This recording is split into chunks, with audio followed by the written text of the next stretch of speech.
From Recorded Future News and PRX, this is Click Here.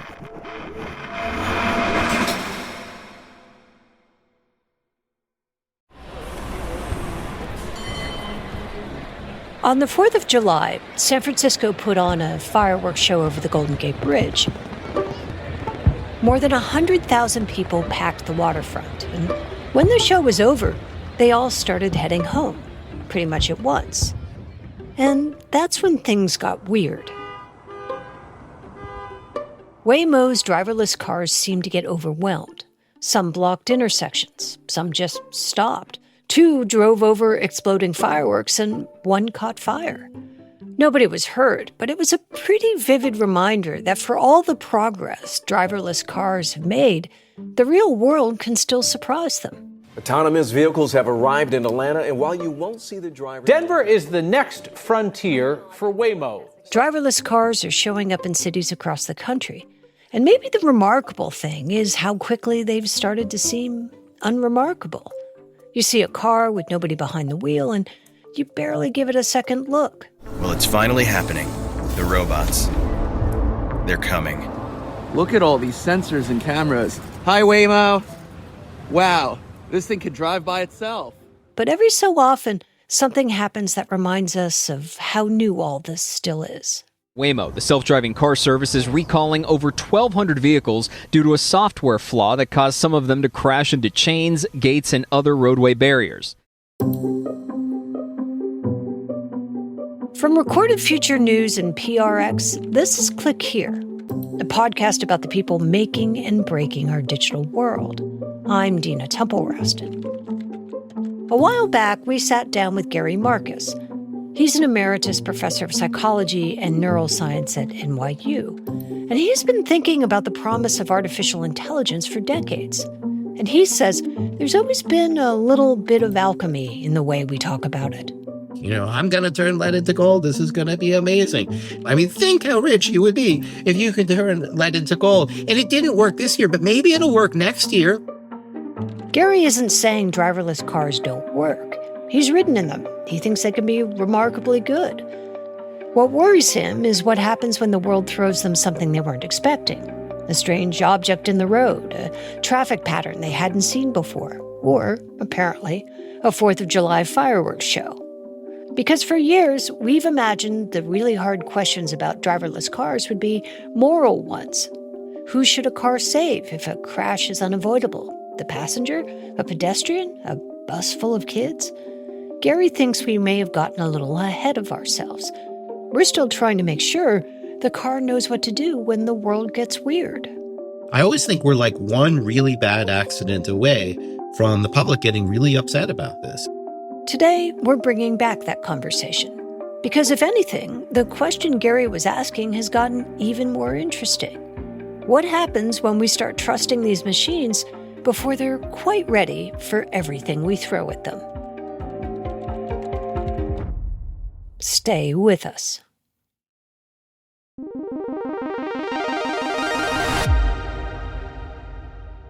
Have you actually been in a Waymo or a Tesla on autopilot?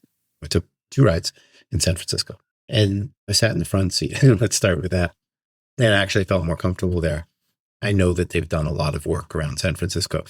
I'm willing to do that in San Francisco. As a scientist, I think the odds are pretty good that it's going to be a safe trip. And that's important. Gary isn't afraid to get into a Waymo. In San Francisco, he says he'd happily do it again.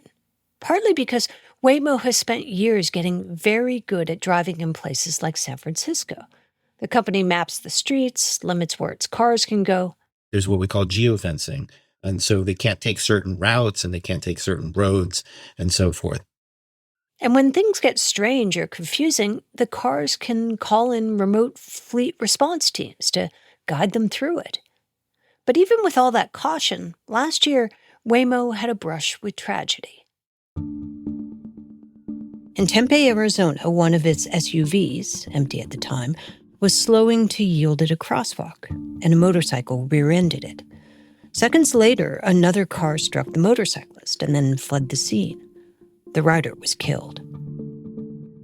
And because Waymos are constantly filming their surroundings, the company was able to hand over the license plate number of the driver who left the scene. And, at least for now, regulators aren't blaming Waymo.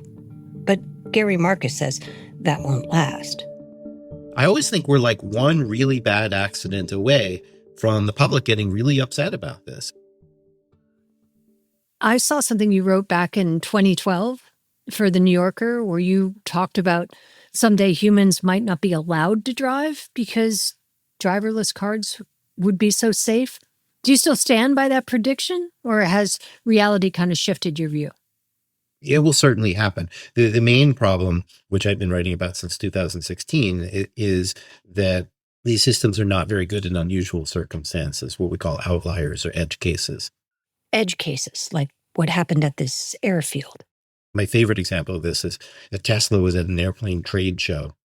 Someone summoned it to just drive across the parking lot, and it ran straight into a $3.5 million jet. You can watch it on YouTube. And you can.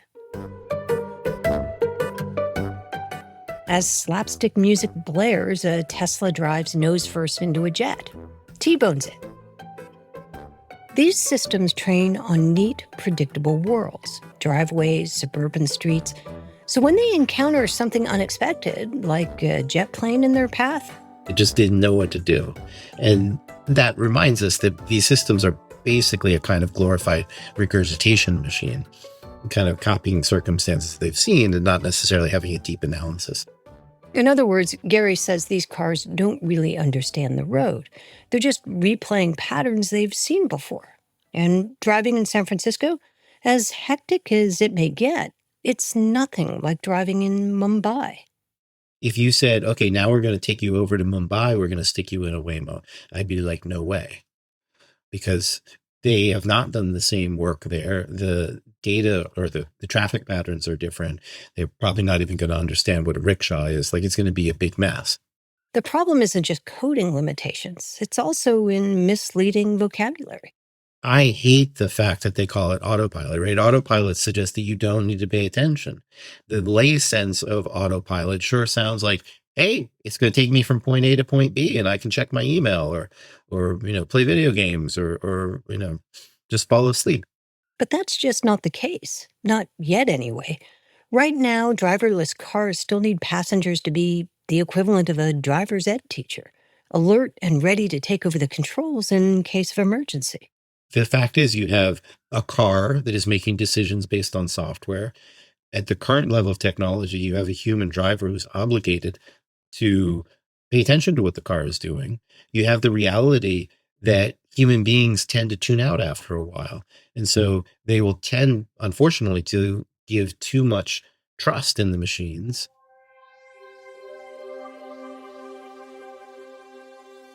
When Gary Marcus first started writing about driverless cars, he didn't dwell on the coding glitches or fender benders. He was thinking about morality, the kind of thought experiment philosophers love, the trolley problem. It laid out a dilemma like this, where there's a school bus going out of control, and you're in the driverless car. Should the driverless car save you or the school bus full of children? It's the stuff of ethics seminars and late-night dorm debates. But Gary Marcus says it turned out to be a kind of distraction. And I think in some ways we got distracted from the reality of how hard it is to just make these things go safely in general, even when there isn't a moral dilemma. When we come back, lawmakers have been largely silent, and what that vacuum means for the road ahead. Stay with us.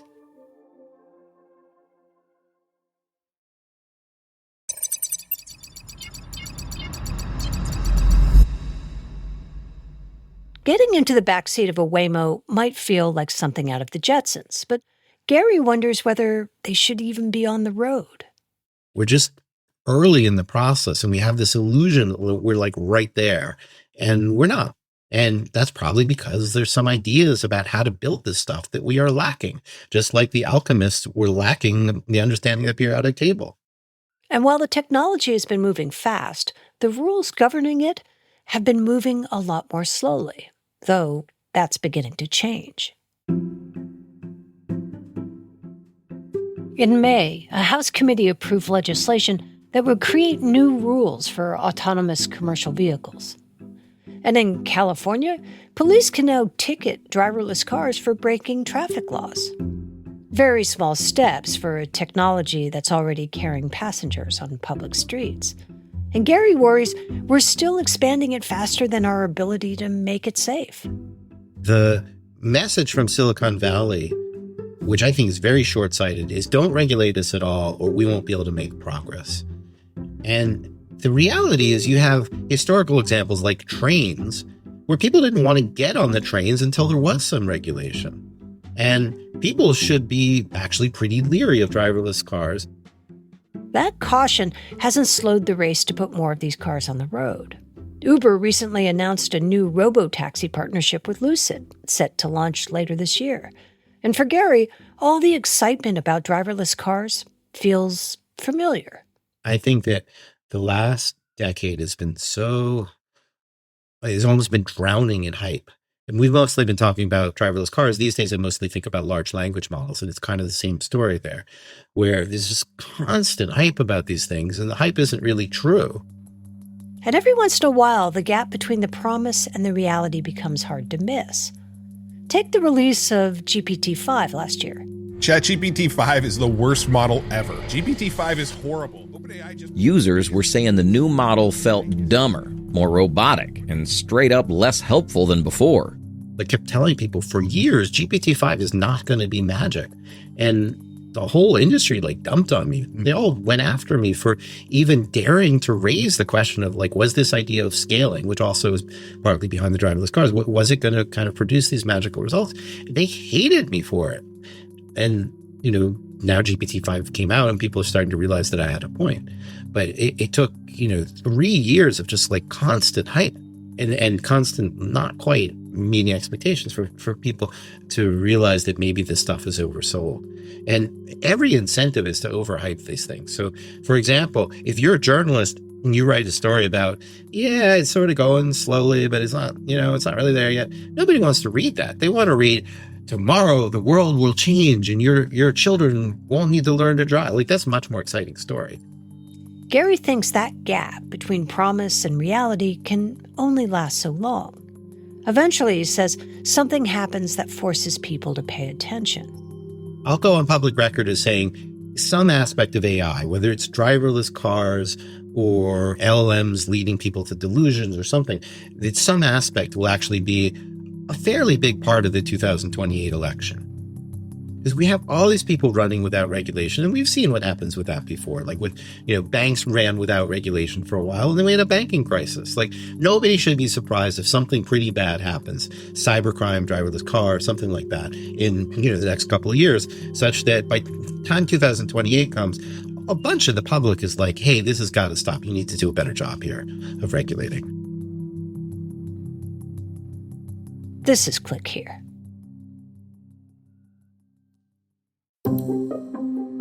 Click Here is a production of Recorded Future News and PRX. Today's show was written and produced by Megan Dietrich, Sean Powers, Erica Gutta, Zach Hirsch, and Maya Fawaz. It was edited by Karen Duffin and Sarah Cavedo, and fact-checked by Darren Ankrum. Original music is by Ben Livingston, with additional music from Blue Dot Sessions. Our staff writer is Lucas Riley, our illustrator is Megan Goff, and our sound designers and engineers are Jake Cook and Jesse Neiswanger. I'm Dina Temple-Raston, and we'll see you next week.